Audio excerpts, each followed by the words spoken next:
बच्चों, class 12 physics के एक और धमाकेदार क्लास में मैं गीतेश पांडे आप सभी का हार्दिक स्वागत करता हूं।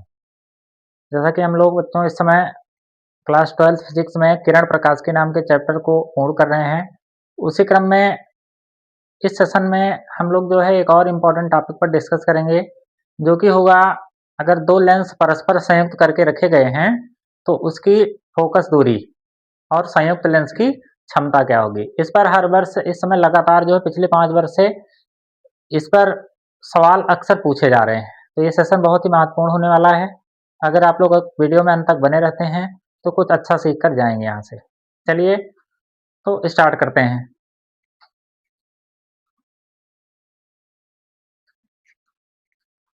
देखिए, जो हमारा प्रश्न होगा वो क्या होगा कि परस्पर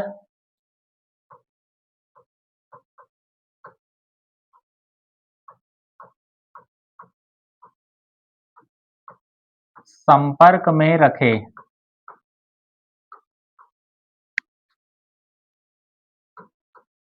दो लेंसों की संयुक्त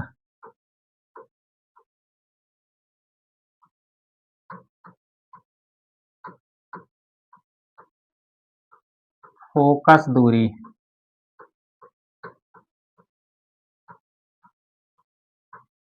के लिए सूत्र।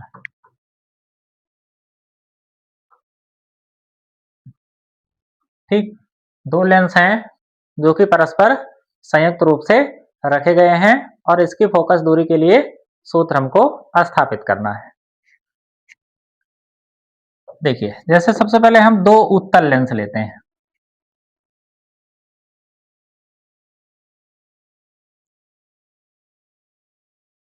एक लेंस ये हो गया हमारा और दूसरा लेंस कुछ इस प्रकार का हो गया। अब एक लेंस है L1 और दूसरा हमारा होगा L2। दो लेंस हैं जो कि परस्पर संयुक्त रूप से रखे गए हैं। ठीक, तो इसकी फोकस दूरी के लिए हमको सूत्र स्थापित करना है कि संयुक्त लेंस की फोकस दूरी कितनी होगी।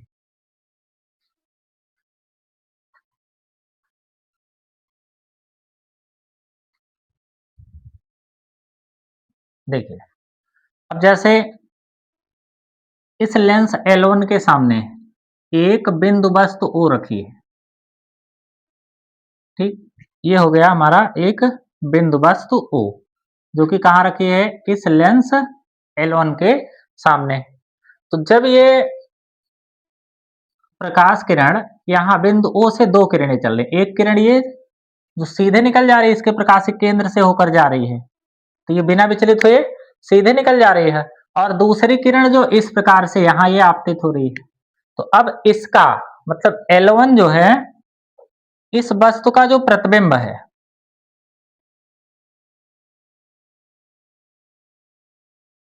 वो यहां पर बना रहा है। कहां पर बना रहा है ये, आई डैश पर। अभी जैसे ये देखते हैं कि जब ये लेंस L2 नहीं है, मतलब ये छिपा हुआ है, तो ऐसी स्थिति में क्या होगा। तो ऐसी स्थिति में ये होगा कि जो लेंस L1 है वो बिंदु वस्तु O का जो प्रतिबिंब है वो कहां पर बनाता है, आई डैश पर। अब देखिए, जो हमारा आई डैश है वो इस L2 के लिए किसका काम करेगा, वो वस्तु का कार्य करेगा। वो जो है किसका काम करेगा, आभासी वस्तु का कार्य करेगा, और उसका जो प्रतिबिंब बनेगा, ठीक, इसका जो प्रतिबिंब बनेगा वो आई पर बन रहा है। ठीक, इसका जो प्रतिबिंब बन रहा है वो कहां पर बन रहा है, आई पर। अब देखिए, जैसे यहां से इसकी दूरी जो है वो है u, और जो प्रतिबिंब बन रहा है वो कितनी दूरी पर बन रहा है, वो बन रहा है v डैश दूरी पर। ठीक, और जो ये प्रतिबिंब बना रहा है,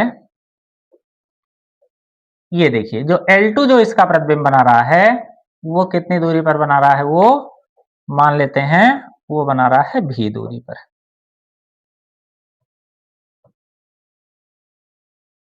तो आशा करते हैं चित्र आपको बहुत अच्छे से समझ में आ गया होगा। ठीक, क्योंकि बच्चों सबसे पहला काम क्या होता है कि फिजिक्स के किसी भी क्वेश्चन में जब हम डेरिवेशन को सॉल्व करते हैं, तो सर्वप्रथम हमको वहाँ पर क्या देखना है कि सर्वप्रथम हमको ये देखना है कि हम जो है चित्र को किस प्रकार से बना रहे हैं। अगर चित्र को आप अच्छे से बनाएँगे तो आप मान के चलिए जो है जो भी कॉपी चेक करने वाला होता है उसका जो पहला इंप्रेशन होता है वो चित्र पर ही जाता है ध्यान। तो आप चित्र अगर अच्छे से बनाएँगे तो नंबर आपको पूरा मिलेगा। अक्सर बच्चे क्या करते हैं चित्र बनाने में ही गलती कर देते हैं। डेरिवेशन जो है रट के लिख देते हैं, लेकिन चित्र को अच्छे से वो बना नहीं पाते हैं, तो उनको नंबर जो है वो पूर्ण रूप से नहीं मिल पाता है। चलिए देखिए, अब इसमें क्या है कि सबसे पहले अगर हम लेंस L1 को काम में ले रहे हैं, मतलब लेंस L1 हेतु, मतलब जब हमारा लेंस L1 काम में आ रहा है तो इस कंडीशन में क्या होगा? देखिए, जो लेंस L1 है वो बिंदु वस्तु O का जो प्रतिबिंब है वो कहाँ पर बना रहा है? I डैश पर बना रहा है। तो देखेंगे कि लेंस L1 बिंदु वस्तु O का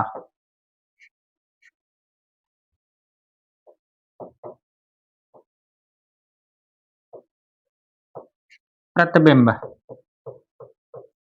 I डैश पर बनाता है। ठीक, लेंस L1 जो है वो बिंदु वस्तु O का प्रतिबिंब कहाँ पर बना रहा है? I डैश पर वो बना रहा है। तो ऐसी स्थिति में अगर देखें तो लेंस के सूत्र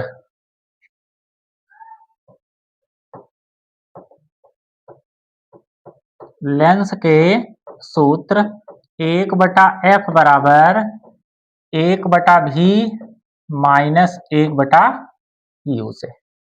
ठीक, अगर यहाँ पर देखेंगे तो 1/v माइनस 1/f बराबर 1/v माइनस 1/u से अगर देखेंगे तो अब देखिए यहाँ पर ये पहला लेंस है, तो मान लेते हैं इस लेंस L1 की जो फोकस दूरी है वो कितनी है? f1 है। तो 1/f1 बराबर 1/, अब इसका प्रतिबिंब कितनी दूरी पर बना रहा है? देखिए लेंस L1 जो है वो इस वस्तु का प्रतिबिंब कहाँ पर बना रहा है? I डैश पर। तो यहाँ से इसकी दूरी कितनी हो गई? ये v डैश है, तो यहाँ पर हो गया ये v डैश। ठीक, अब देखिए आगे माइनस 1/, वस्तु की दूरी कितनी है? u है। तो ये इस प्रकार से ये हमारा हो गया समीकरण नंबर 1। ठीक, अब देखिए जब हम लेंस L2 को काम में लेते हैं तो अब देखेंगे कि लेंस L2 हेतु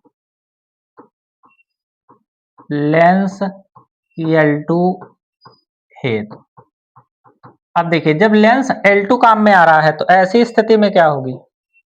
देखिए जो लेंस L2 अगर देखें तो इसके लिए जो I डैश है वो किसका काम कर रहा है? वो वस्तु का कार्य कर रहा है। तो इसका मतलब हम लिखेंगे कि I डैश L2 के लिए जो है आभासी वस्तु का कार्य करता है और इसका प्रतिबिंब कहाँ पर बन रहा है? I पर बन रहा है। तो इस प्रकार से लिखेंगे कि I डैश लेंस L2 के लिए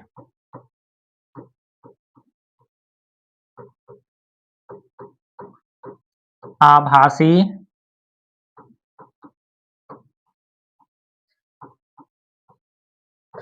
वस्तु का कार्य करता है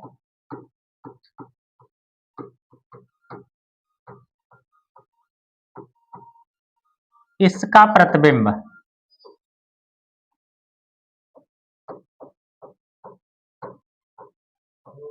I पर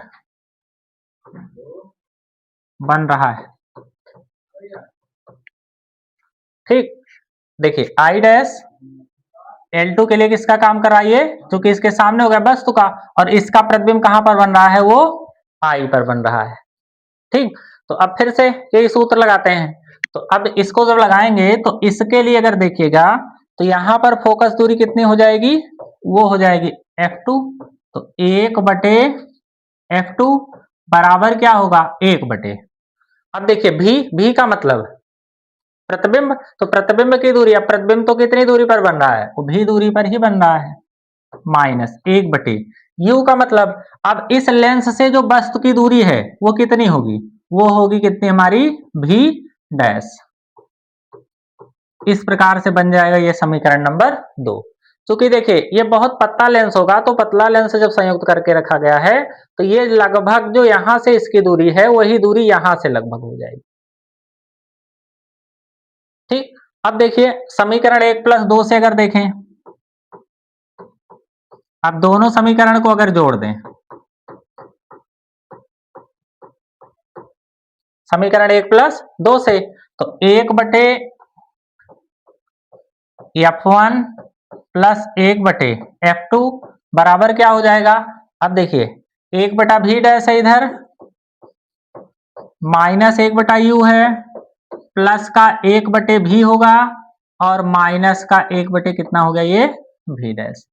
अब देखिए यहां पर क्या होगा कि ये दोनों एक प्लस है और एक माइनस, देखिए 1/v डैश ये माइनस है ये प्लस है, कैंसिल हो गया। अब बचा कितना, यहाँ देखिए 1/F1 और प्लस 1/F2 बराबर क्या हो जाएगा 1/v माइनस 1/u। अब देखिए 1/v माइनस 1/u को क्या लिख सकते हैं, 1/f लिख सकते हैं। तो इस प्रकार से जो संयुक्त लेंस की फोकस दूरी होगी वो 1/f बराबर क्या होगी, 1/f1 प्लस 1/f2।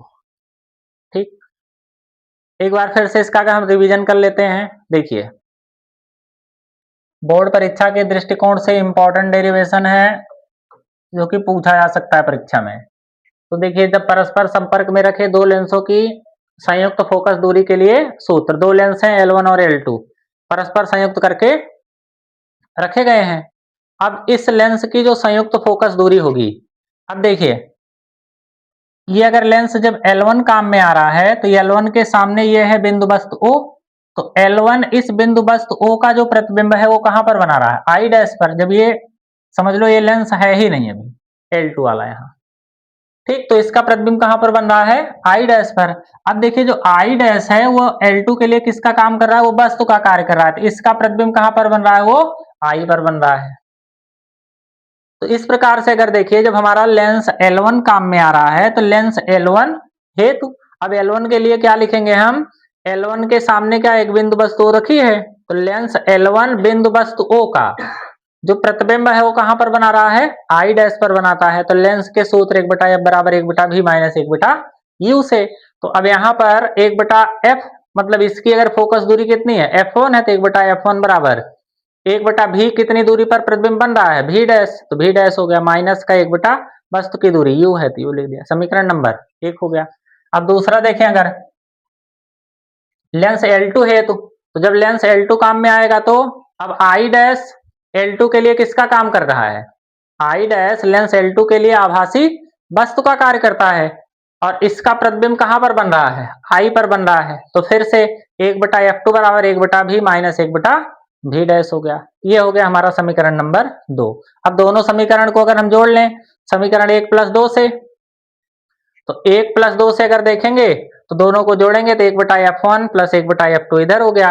अब देखिए जब इसको जोड़ेंगे तो देखेंगे कि ये माइनस है और ये प्लस है, कैंसिल हो गया। 1/v माइनस 1/u बराबर क्या लिख सकते हैं, 1/f लिख सकते हैं।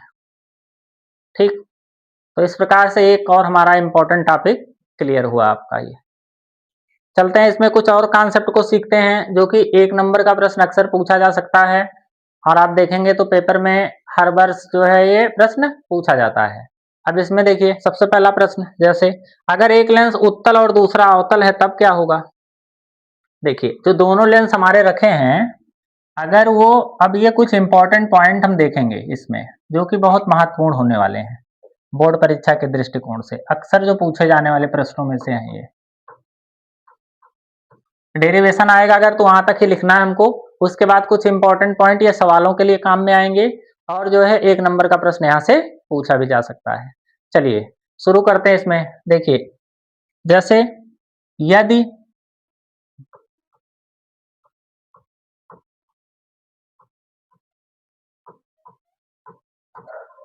एक लेंस अवतल पहले लिखेंगे यदि एक लेंस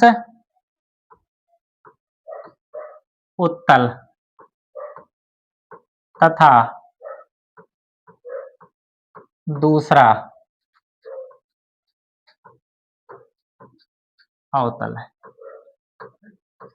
एक लेंस उत्तल तथा दूसरा कैसा है, अवतल है। तो अब देखें तो प्रश्न कुछ हमारा इस प्रकार से है। देखिए एक लेंस हमारा कैसे है,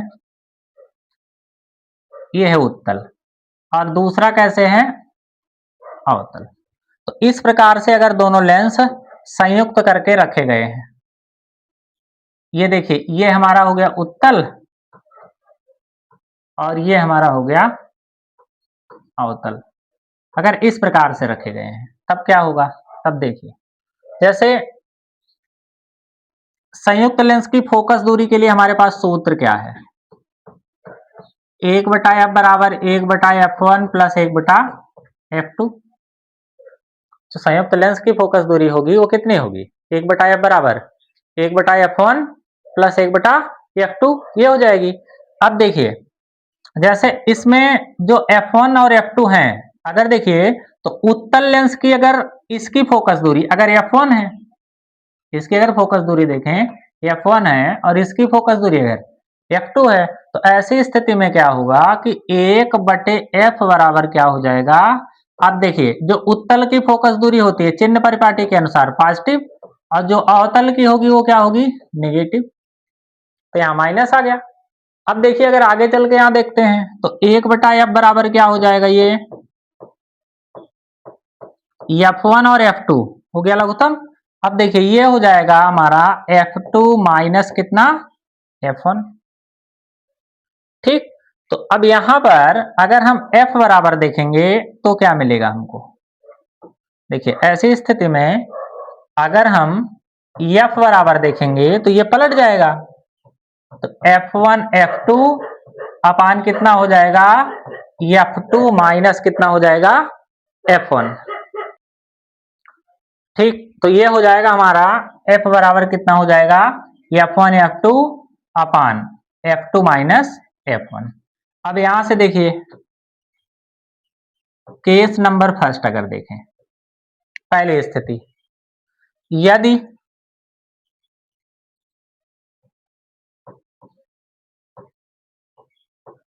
f2 ग्रेटर देन f1, कहने का तात्पर्य क्या है कि अगर जो हमारा f2 है वो ग्रेटर देन किसके हो, f1 के हो, मतलब जो अवतल लेंस की फोकस दूरी है वो ज्यादा हो और उत्तल लेंस की फोकस दूरी अगर कम हो। तो यदि f2 इज ग्रेटर देन किसके हो गया, f1 के, तो ऐसी स्थिति में क्या होगा, देखिए तब f बराबर क्या मिलेगा हमको,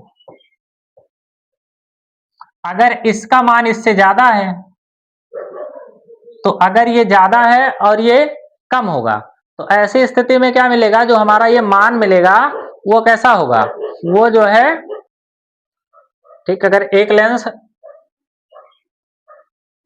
उत्तल और दूसरा अवतल है तो ऐसी स्थिति में अगर देखिए तो अगर f2 is greater than f1, मतलब इसका मान अगर इससे ज्यादा है, तो ये जो संयुक्त लेंस होगा वो किसकी भांति व्यवहार करेगा।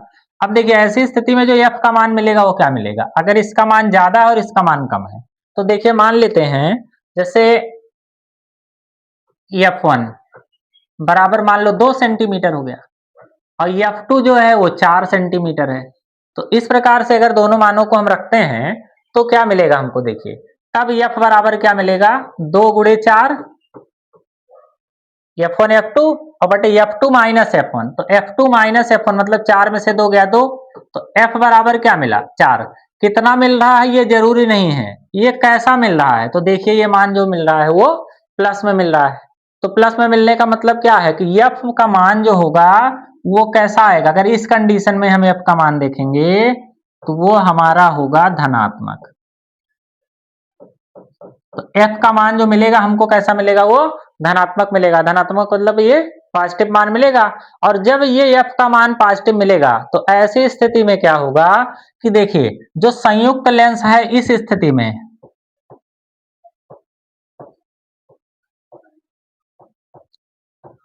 जो संयुक्त लेंस है वो किसकी भांति व्यवहार करेगा, अब फोकस दूरी धनात्मक किसकी होती है, उत्तल लेंस की, तो इसका मतलब क्या है कि संयुक्त लेंस उत्तल लेंस की भांति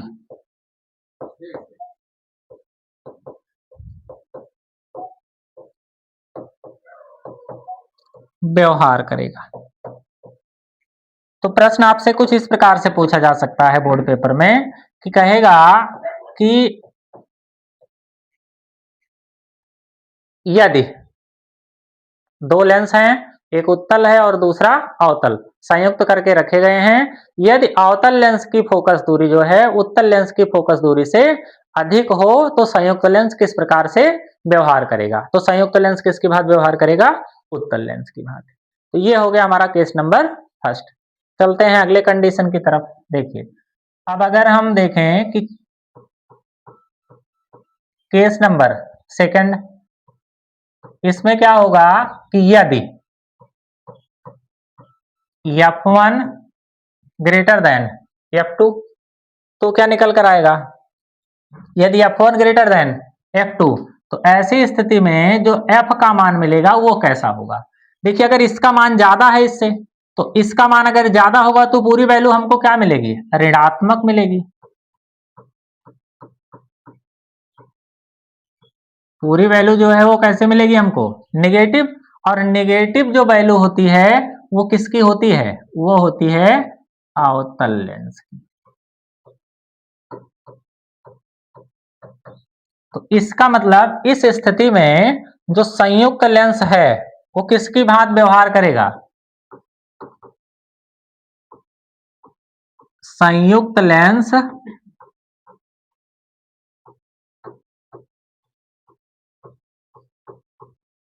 अवतल लेंस की भांति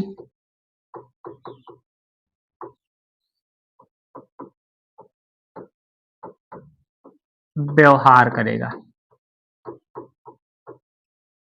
ठीक, ये बहुत इंपॉर्टेंट है लाइन यहां कि अगर कहेगा कि दो लेंस हैं, एक उत्तल है और दूसरा अवतल, संयुक्त करके रखा गया है, और यदि उत्तल की फोकस दूरी ज्यादा है और अवतल की फोकस दूरी कम है तो संयुक्त लेंस किसकी भांति व्यवहार करेगा? तो संयुक्त लेंस किसकी भांति व्यवहार करेगा?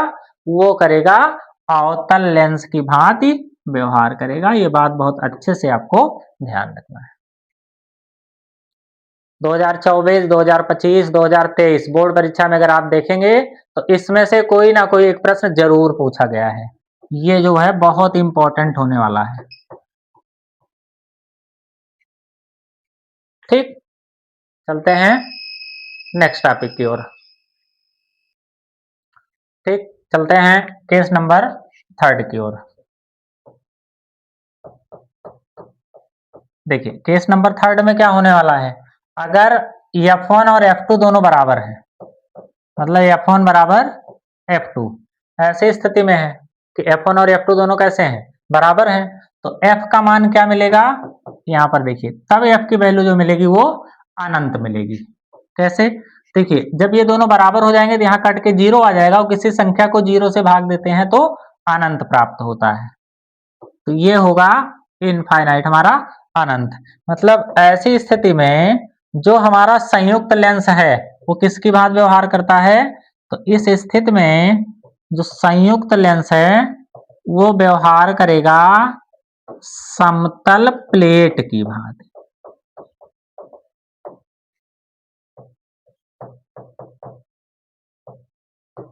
ठीक, तो जो संयुक्त लेंस है वो व्यवहार करेगा किसकी भांति? समतल प्लेट की भांति। तो इस प्रकार से अगर प्यारे बच्चों देखें तो ये हमारा एक बहुत ही इंपॉर्टेंट टॉपिक जो है वो क्लियर हुआ,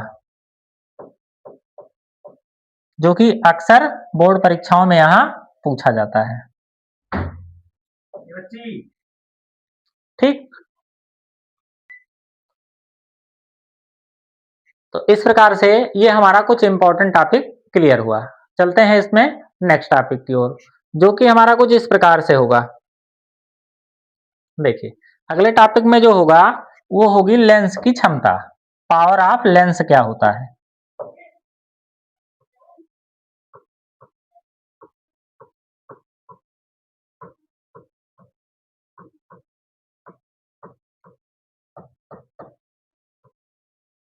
ठीक, लेंस की क्षमता क्या होगी।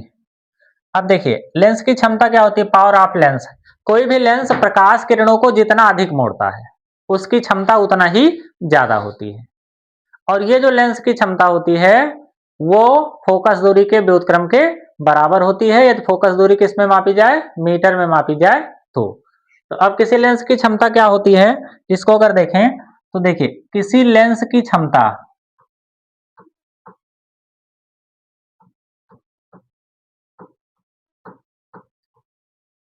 किसी लेंस की क्षमता उसकी फोकस दूरी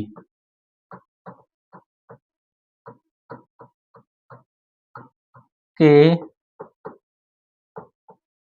व्युत्क्रम के बराबर होती है। किसी लेंस की क्षमता उसकी फोकस दूरी के व्युत्क्रम के बराबर होती है यदि फोकस दूरी मीटर में मापी जाए।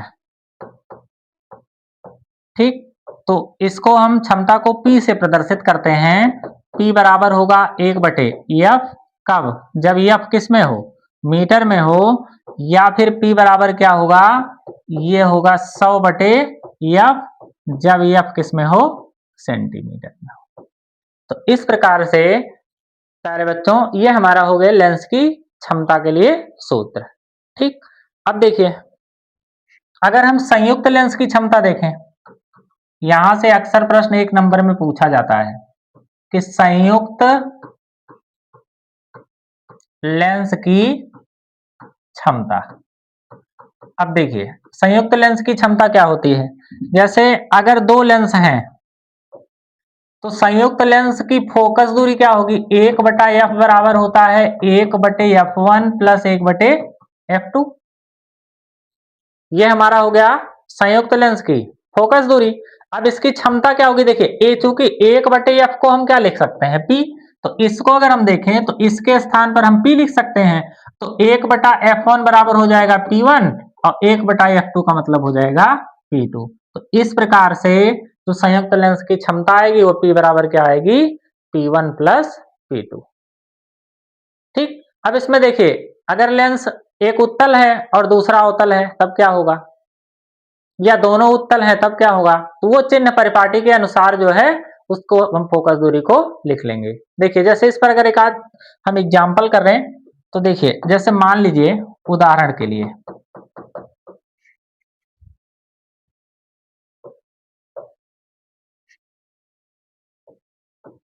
-5D तथा +10D क्षमता के दो लेंस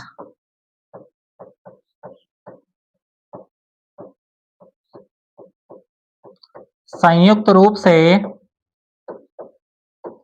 रखे हैं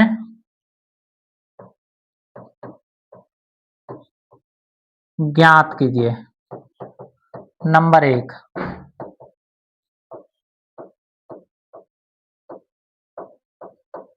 संयुक्त लेंस की क्षमता, और नंबर 2